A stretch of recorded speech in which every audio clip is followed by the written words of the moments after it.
Mr. President, since nabanggit mo na lang rin na yung pagpangalaga sa lahat ng miyembro ng Senado ay isang tungkulin ng Senate President. I just would like to bring to the attention of the Senate President. I came across with the news. Now, when the Senate President was asked by a certain Christian Isguera regarding the minority taking up the question about the custody of Bryce Hernandez. Ito po ang sagot ng ating Senate President, which I find it very, very, very sad because being the Senate President, we hope that you are going to take care of not only the majority, because you're not the majority leader, you're the Senate President, and we hope that the majority and the minority will be taken care of by the leadership of the Senate. And if I quote your answer, Mr. President, gimmick yan ng minority. Hindi ba nila naiisip na baka si Martin Romualdez ang tuta ko? Makabintang sila porque pinagbigyan ko yung TRICOM, tuta na ako. May ginawa ba akong illegal? Yung request ng House of Representatives, illegal? Hindi. Ang gusto ninyo, awayin ko yung House of Representatives on day one. Mamatay sila sa sama ng loob. So, malungkot lang ko ito, dalawang punto, Mr. President. Unang-una, yung mamatay sila sa sama ng loob. Kami, Mr. President, hindi mo po kami mapatay sa sama ng loob dahil hindi na po masama ang loob namin dahil tanggap na namin na kami ang minority. Ang kinasama lang ng loob namin is bakit kailangan pang patayin kami sa sama ng loob? Hindi na po masama ang loob namin. Tanggap na namin na kami minority. At pangalawang punto, Mr. President, gimmick lang ng minority yan.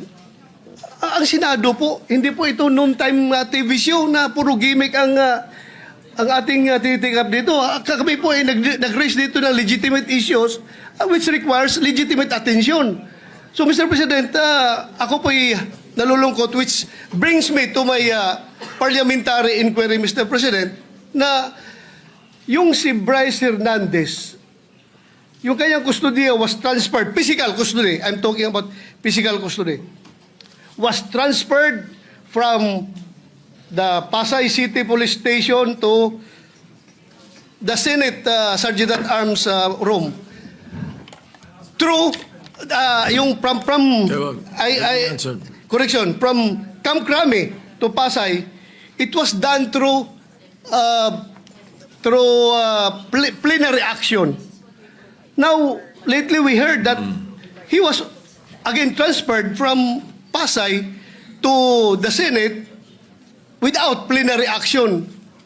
This is my parliamentary inquiry. Kung is a parliamentary action can be subverted by an action which is not a parliamentary action? Yun lang tanong ko. Matter of procedure lang, Mr. President. Dahil kung ganun,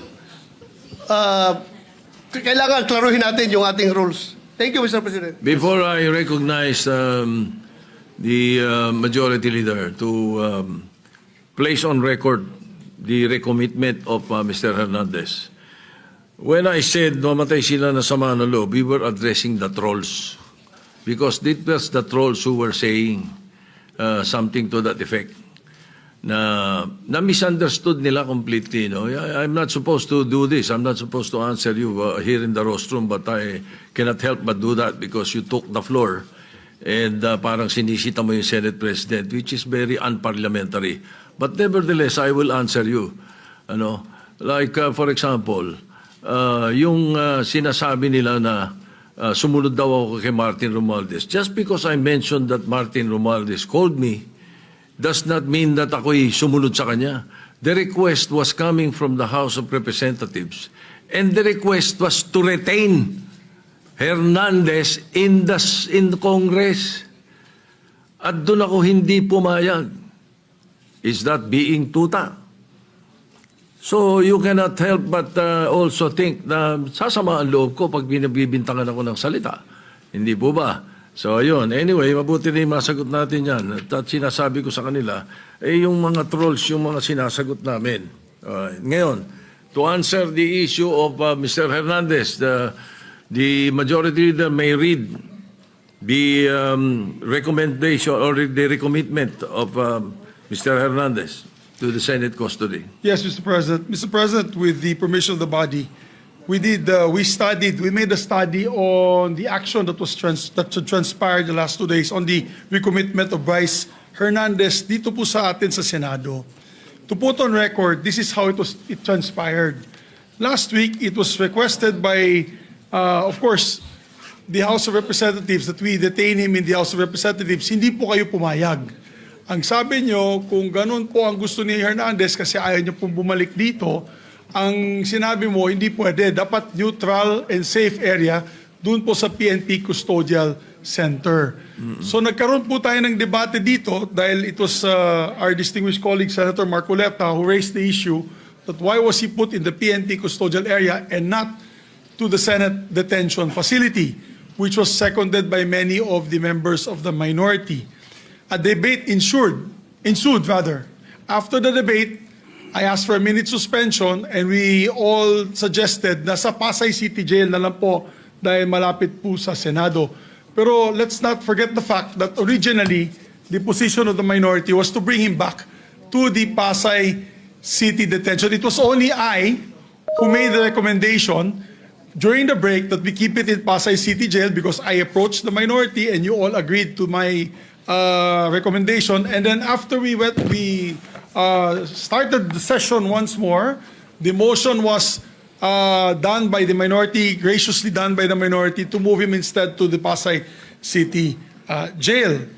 But upon consultation of the chairperson of the Blue Ribbon Committee, Senator Lacson, the Senate President granted the request as the chairperson of the Blue Ribbon Committee requested that he be brought back to the Senate, which was really, yun talaga ang posisyon ng gusto ng ating minority at the time, para wala ng gulo, pumayag po kayo na dito na lang sa Senado at may request na rin po, for the record, may sulat po si Bryce Hernandez, ang mga abogado niya, na ibalik siya dito at yan po ay confirmed sa kanilang hearing this morning for his writ of amparo before the Pasay City Regional Trial Court. Sinabi po ay doon na lang po ako sa Senado ilagay.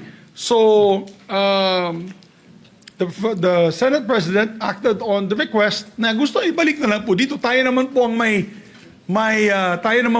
kustudiya niya sa kanya. At as a matter of fact, while watching the press con of our distinguished colleague, Senator Marcoleta, nung tinanong sa kanya, ang sinagot po ni Senator Marcoleta ay tama naman po yan. Dapat talaga dito siya sa Senado. Kasi tayo po ang may kustudiya. Sinabi po ng ating mahal na senador yun. So we also pursuant to Article 6, Section 6 of the rules of the Blue Ribbon Committee, which states, a witness cited in contempt may be ordered to be detained in such a place, be designated by the committee or concurrence of the Senate President by either detention order or commitment order. And under that commitment order, wherein the witness cited contempt refuses to produce documents required of him and her, or to be sworn or to testify, or maliciously evades or misleads the committee, or otherwise purge himself or herself of that contempt, may be ordered to be committed to any jail or prison facility upon recommendation of the committee through the chairman or the concurrence of the Senate President. So in this case po, the chairman had requested that he be brought back to the Senate for detention. It's not a violation of any rule, Mr. Chairman. Mr. President. Thank you.